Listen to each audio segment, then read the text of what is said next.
नमस्कार मंडळी. तर यावर्षी धनत्रयोदशी 18 ऑक्टोबर वार शनिवार या दिवशी आहे.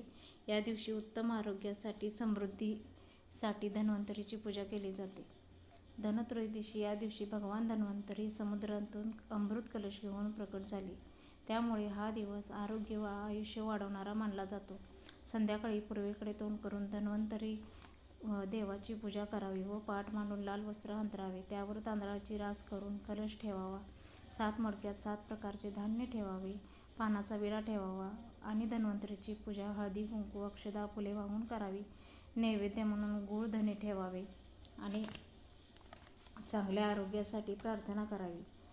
आणि या दिवशी बघा, व्यापारी लोक वही खरेदी करतात. आपण सुद्धा या दिवशी केरसुणी खरेदी करावी. त्यामुळे लक्ष्मी माता प्रसन्न होते. शक्य असेल तर सोने चांदी खरेदी करावी. या दिवशी यमाला दिवा ठेवावा दक्षिणेकडे तोंड करून.